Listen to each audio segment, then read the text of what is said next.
आज तक मनुष्य एक ब्रह्मांड का ज्ञान नहीं कर पाया। और विचार करिए, जिसने अनंत कोटि लगभग 3.5 करोड़ ब्रह्मांडों को जिसने रचा है, और खेल खेल में कहते हैं जिन भगवान के उनकी आलादनी शक्ति माया, उनके एक निमेष मात्र में अनेकों ब्रह्मांडों की रचना कर देती है, तो कितनी बड़ी महान वो सत्ता होगी। व्यक्ति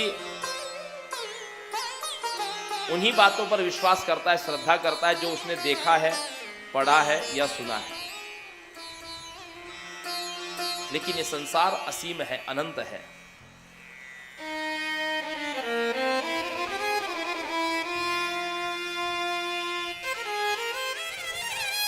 हमारे पूर्वज कोई ना कोई तो होंगे ना, हम आकाश से तो टपके नहीं होंगे।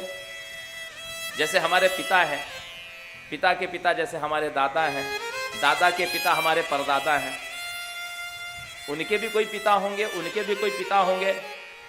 ये वंश परंपरा जाने, हमने उसको पहचानने के लिए अपना गोत्र रखा कि ये हमारे गोत्र हैं, ये हमारा प्रवर है, हम इस शाखा के हैं, इस सूत्र के हैं।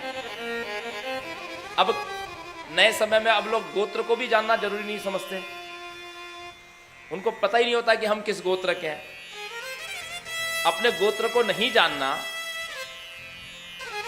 ये उसी प्रकार बात है जैसे व्यक्ति अपने माता पिता को भूल जाए कि हम किसकी संतान है।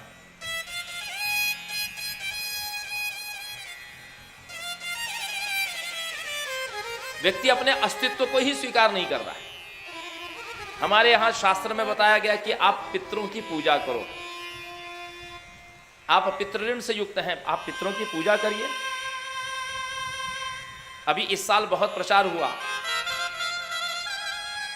तथाकथित संत रामपाल नाम के एक हैं जो शायद अभी सलाखों के पीछे हैं। उनके साथ उनके अनुयायियों ने इस साल श्राद्ध पक्ष में खूब कुप्रचार किया, गीता जी भगवत गीता का तर्क दे करके कि भगवत गीता में भगवान कहते हैं जो भूत प्रेतो यो यो याम याम तनुम भक्त्या श्रद्धा मर्चतमिक्षति तस्य तस्य चलाम श्रद्धाम तामेव विदधाम्य हम। जो भूत प्रेतों की उपासना करता है, जो पितरों की उपासना करता है, वो मुझे नहीं प्राप्त कर सकता, केवल मेरा भक्त ही मुझे प्राप्त करता है। इस प्रकार के अनर्गल तर्क दे करके लोगों को पितरों की पूजा से वो लोग पदच्युत कर रहे हैं। और ये बहुत चिंता का विषय है, क्योंकि सामान्य अभी नई जो पुराने लोग हैं वो तो नहीं छोड़ेंगे नियम को अपने, लेकिन नई पीढ़ी भटक जाएगी। नई पीढ़ी को लगेगा कि इतने सारे हजारों लोग बोल रहे हैं तो सब सच ही कह रहे होंगे।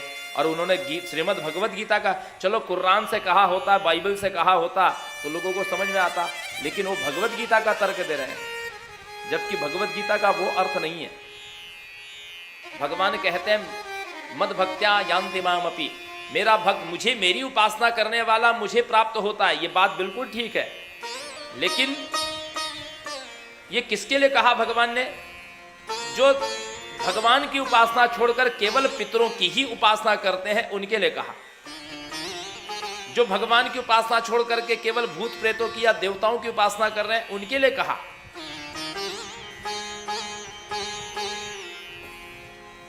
हम भी मां की उपासना कर रहे हैं, लेकिन क्या हम देवताओं की पूजा नहीं कर रहे हैं? हम वेदियों में देवताओं नवग्रहों की भी पूजा करते हैं, हम दिक्पालों की भी पूजा करते हैं, हम क्षेत्रपाल की भी पूजा करते हैं, हम वास्तुपीठ की भी पूजा करते हैं। उनकी पूजा कर लेते हैं, उनको हमने गंध चंदन अक्षत पुष्प चढ़ा दिया, धूप दीप नैवेद्य दे दिया, लेकिन स्तुति हम किसकी करते हैं? उपासना जब किसकी करते हैं? कथा किसकी हो रही है? सब भगवती की। श्रीमद् भगवत गीता में भगवान श्री कृष्ण ये नहीं कह रहे कि तुम पितरों की उपासना मत करो। पितरों के लिए तर्पण करना चाहिए, पिंडदान करना चाहिए, पार्वण आदि उनके श्राद्ध करना चाहिए, एकोदिष्ट आदि उनके श्राद्ध करना चाहिए, क्योंकि हम उनके ऋणी हैं। उनका ऋण चुकाने के लिए हमको उनकी पूजा करनी है।